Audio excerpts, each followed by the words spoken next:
Engineer পাত্র পেলে জানতে চাও সে কেমন ছেলে? সুপাত্রের ঘটক সুকুমার রায় এই মুহূর্তে বিটিভিতে এসে ইঞ্জিনিয়ারদের ফিরিস্তি করতে না পারায় ইঞ্জিনিয়ার নিজেই সশরীরে হাজির।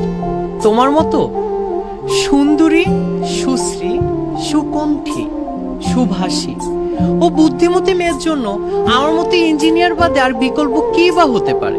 অবশ্য বুদ্ধিমানের জন্য কিন্তু ইশারাই যথেষ্ট। একটা কবিতা দিয়ে শুরু করা যাক। তুমি নদী, আমি ঢেউ। সেই মেয়ে সবচেয়ে বেশি লাকি যে হতে পারে ইঞ্জিনিয়ারের বউ।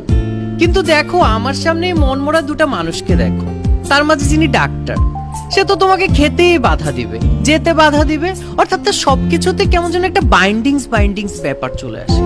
তারপরে বিসিএস ক্যাডার সাহেবকে দেখো, সে তো সবসময় একটা সরকারি নিয়ম নীতির মধ্যে থাকে, তার কি আর নিয়মের বাইরে গেলে চলে? সুতরাং এই ক্ষেত্রে তুমি কিন্তু আমাকে এগিয়ে রেখো। মানুষ নাকি বলে যে টাকা না থাকলে বিয়ের পর নাকি ভালোবাসা জানালা দিয়ে পালায়। তুমি চাইলে অবশ্য আমি জানালা ছাড়াও বাড়ি করে দিতে পারি, কিন্তু তার আর কোনো কিন্তু দরকার হবে না, কারণ পৃথিবীর সবচেয়ে মোটা বেতনের চাকরিটা কিন্তু ইঞ্জিনিয়াররাই করে। তো এখন একটু ডাক্তার সাহেবের কথায় আসি, তার তো পড়ারই কোনো শেষ নেই। এখন প্রিয়তমা বলো যে তোমাকে কখন দেখবে?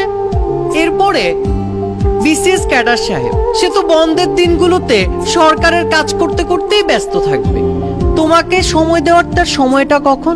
আর ইঞ্জিনিয়ারের বেলায় কাজ বাদে আমরা শুধু একটা জিনিসই বুঝি, সেটা হচ্ছে বউ আর বউ। পানামা খাল থেকে সুয়েজ খাল কিংবা হার্ডিঞ্জ ব্রিজ থেকে পদ্মা ব্রিজ, কোনো জটিল প্রজেক্টে আমরা কিন্তু কখনো না করি। অর্থাৎ আমাদের কাছে সৃষ্টিশীল প্রজেক্টের অবশ্যই কোনো না কোনো সমাধান রয়েছে। আমি ঠিক বিটিভিতে আসার আগে নিখিল বাংলা আমাদের বিবাহিত সমাজের উপর একটা গবেষণা করে এসেছে। তো গবেষণায় দেখা গিয়েছে যে একজন আদর্শ স্বামীর সবচেয়ে বড় বৈশিষ্ট্য কোনটি? যখন দাম্পত্য কলহ বেঁধে যায় তখন সেই স্বামীটা বুঝে হোক আর না বুঝে হোক, কিছু করে হোক অথবা না করে হোক, যে কোনো সিচুয়েশনে সে একটা কথাই বলতে থাকে, আই এম সরি। তো তুমি ভাবলে এটার সাথে আমার সম্পর্ক কি? আসলে বুঝই তো, ছোটবেলা থেকে খুব বেশি মেধাবী, তো ছোটবেলায় স্কুল, কলেজ, ইউনিভার্সিটি সবকিছুতেই মেয়েরা অলওয়েজ আমাদেরকেই চাইতো। তো ওদেরকে ওই ছোটবেলা থেকে I am sorry and I am reserve এই কথাটা বলতে বলতে আসলে অভ্যাসে পরিণত হয়েছে। সো তোমাকে কখনো এই কথাগুলো বলতে দ্বিধাবোধ হবে না। মানুষ বলে সংসার মানে অনেকগুলো নাকি জটিল হিসাবের সমন্বয়। এখন তুমি চিন্তা করো, জটিল হিসাবে সবচেয়ে কে পারদর্শী? তো যেই ছেলেটা ছোটবেলা থেকে ফিজিক্স আর হায়ার ম্যাথের অঙ্ক করে বড় হয়েছে, তার কাছে আসলে জটিল বলে কোনো কিছু নেই। আর এর চেয়ে বড় কথা কি জানো? এই যে যত বড় বড় ইন্ডাস্ট্রি দেখছো, এই ইন্ডাস্ট্রিগুলোর মেইনটেনেন্সে কিন্তু একজন ইঞ্জিনিয়ারই বসে আছে।